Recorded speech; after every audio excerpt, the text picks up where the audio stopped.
All right, everybody, welcome back to the show. Although there is no way to predict exactly when earthquakes will occur, we can always be prepared in terms of how to respond and to react. Now, joining me now to talk about the Great Guam Shakeout, our Homeland Security Public Information Officer, Jenna Blas, and Tsunami Program Manager, Cameron Francisco. Ladies, half a day, and thank you so much for joining me. Thank you so much. Okay, for people who may not know, this is something, you guys have actually made this an activity. It's a community event and it's fun, but what is the Great Guam Shakeout? So the Great Guam Shakeout is actually an initiative that started in Southern California back in 2008, and it was called the Great Shakeout.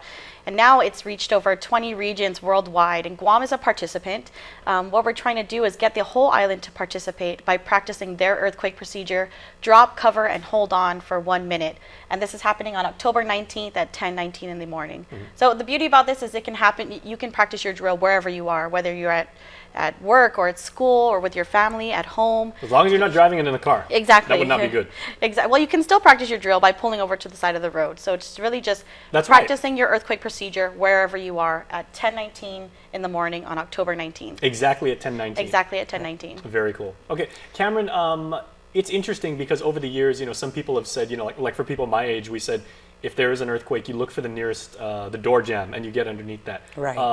Things are a little bit different now. It's a common misconception, right, especially with the way buildings are now being produced, and what we try to encourage is to be prepared in advance, know where you're at and your natural surrounding, and identify a safe place. If you're in a building, you want to preferably find some sturdy furniture to position yourself under. Hold on until the shaking stops. If you're at home, you can just, if you do not have a sturdy area to drop, cover, and hold on to underneath, then you want to stay closest to an interior wall to avoid anything falling on you.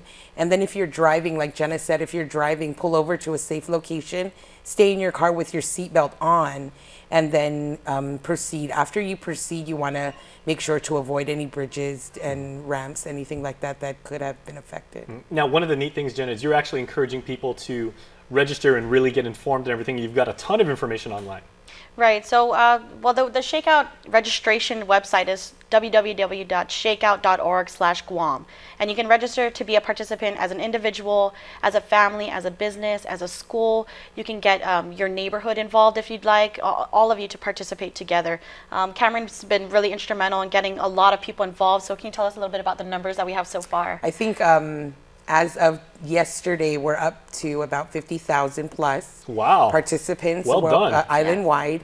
And I know you can also log on to or tune into an FM station, and they will broadcast the warning for the full minute to drop, cover, and hold on for that full minute. Okay, now we live in an imperfect world, and not all situations are going to play out, as designed.